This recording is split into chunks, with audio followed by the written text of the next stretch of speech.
Hi friends, स्वागत छ तपाईहरुलाई फेरि पनि अर्को एउटा नयाँ भिडियोमा। फ्रेंड्स, Xiaomi ले आफ्नो Redmi 12R स्मार्टफोनलाई चाइनामा लन्च गरिसकेको छ र अहिले पनि यो स्मार्टफोन नयाँ चिपसेटको साथमा त्यहाँ लन्च भएको छ। यसमा चाहिँ Qualcomm Snapdragon 4 Gen 2 नयाँ चिपसेट रहेको छ र यो चिपसेटको अन्ततः स्कोरको बारेमा कुरा पर्दा करिब 5 लाख जति यसको स्कोर आउने गरेको छ। यानी यो स्मार्टफोनमा परफर्मेन्स भने तपाईहरुले एकदमै राम्रो पाउनुहुनेछ। अब यो स्मार्टफोन चाइनामा के कति प्राइस पोइन्टमा लन्च भएको छ भन्नु पर्दा लगभग नेपाली 20,000 को प्राइस पोइन्टमा चाहिँ त्यहाँ लन्च भइसकेको छ। एकदमै बवाल प्राइस पोइन्टमा यो स्मार्टफोन चाइनामा लन्च भइसकेको छ। फ्रेन्ड्स, सिरियसली 20,000 को प्राइस पोइन्टमा चाहिँ तपाईलाई यो स्मार्टफोनले ग्लास बिल्ड दिएको छ। यो स्मार्टफोनको डिजाइन र इन एन्ड फिल भने एकदमै बवाल रहेको छ।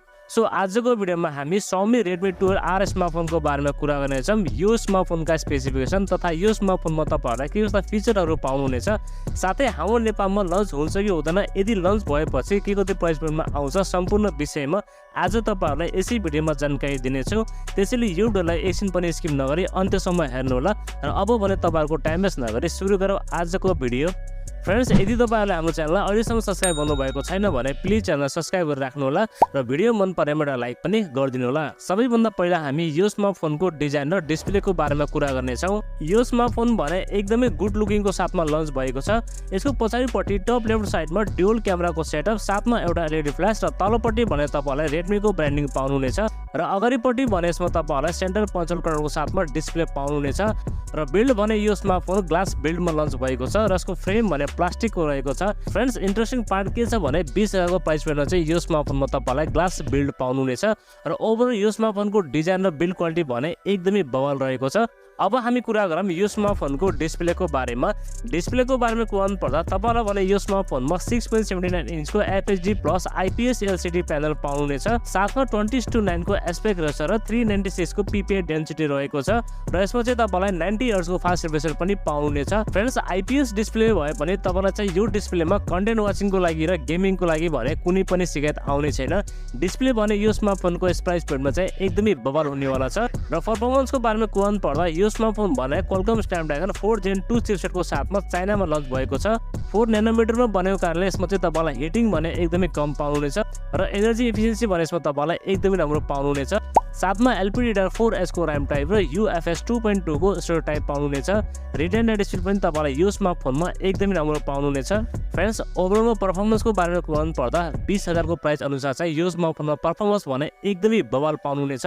तपाईलाई चाहिँ यो स्मार्टफोनमा गेमिङ भने एकदमै बवाल खेल्न सक्नुहुनेछ। साथमा डे टु डे युजको लागि पनि तपाईलाई यो स्मार्टफोनमा कुनै पनि शिकायत आउने छैन। परफर्मेन्स भने यसमा तपाईलाई टप क्लासको पाउनुहुनेछ। सफ्टवेयर भने यसमा तपाईलाई out of the box Android 13 पाउनुहुनेछ। साथमा यो भने रन गर्नेछ MIUI 14 मा रन गर्नेछ, जसमा तपाईलाई सफ्टवेयर एक्सपिरियन्स भने एकदमै राम्रो पाउनुहुनेछ। अब क्यामेराको बारेमा कुरा पर्दा यसमा चाहिँ तपाईलाई 50 मेगापिक्सलको प्राइमेरी सेन्सर र 2 मेगापिक्सलको भने माइक्रो सेन्सर पाउनुहुनेछ र सेल्फी क्यामेरा भने यसमा तपाईलाई 5 मेगापिक्सलको सेल्फी क्यामेरा सेन्सर दिएको छ र भिडियो रेकर्डिङको बारेमा कुरा पर्दा तपाईले यिनी दुवै क्यामेराबाट 1080 को 30 fps सम्म चाहिँ भिडियो सुट गर्न सक्नुहुनेछ। ओभरअलमा क्यामेरा पनि यो स्मार्टफोनको प्राइसिङ अनुसार भने डिसेन्ट रहेको छ। तपाईहरुलाई यिनी क्यामेराबाट फोटो र भिडियो लिनको लागि कुनै पनि शिकायत आउने छैन र ब्याट्री भने तपाईलाई यो स्मार्टफोनमा 5000 mAh को ब्याट्री पाउनुहुनेछ, जसलाई चार्ज गर्नको लागि 18 वाट को फास्ट चार्जर भने तपाईले बक्स पाउनुहुनेछ र ब्याट्री ब्याकअपको बारेमा कुरा पर्दा तपाईलाई भने यो स्मार्टफोनमा 1.5 या 2 दिनको ब्याट्री ब्याकअप चाहिँ मजाले पाउनुहुनेछ।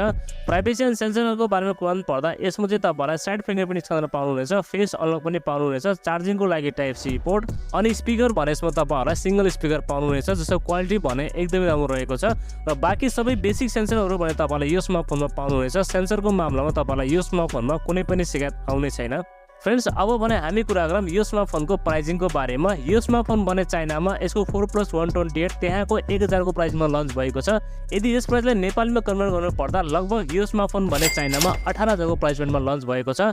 एकदमै बवाल प्राइस पोइन्टमा यो स्मार्टफोन चाइनामा लन्च भएको छ र हाम्रो नेपालको बारेमा कुरा पर्दा अब हेरौँ यो स्मार्टफोन चाहिँ ग्लोबल कुन नामले लन्च हुनेछ र ग्लोबल लन्च भइसकेपछि यो स्मार्टफोन हाम्रो नेपालमा पनि लन्च हुनेछ। ल त साथीहरु, यदि यो स्मार्टफोनको बारेमा तपाईलाई भने यो स्मार्टफोनको स्पेसिफिकेसन कस्तो लाग्यो र आफ्नो केही सल्लाह सुझाव भएमा प्लिज एउटा कमेन्ट गर्नु होला। भिडियो मन परेमा पनि एउटा लाइक गरिदिनु होला। यदि नयाँ साथीभाइहरुले हाम्रो च्यानल पहिलोपल्ट हेर्दै हुनुहुन्छ भने प्लिज हामीलाई सब्स्क्राइब गरेर राख्नु होला। अर्को भिडियोमा भेट हुने बाचा गर्दै आजलाई बिदा लिन्छु। हवस्, धन्यवाद। जय नेपाल।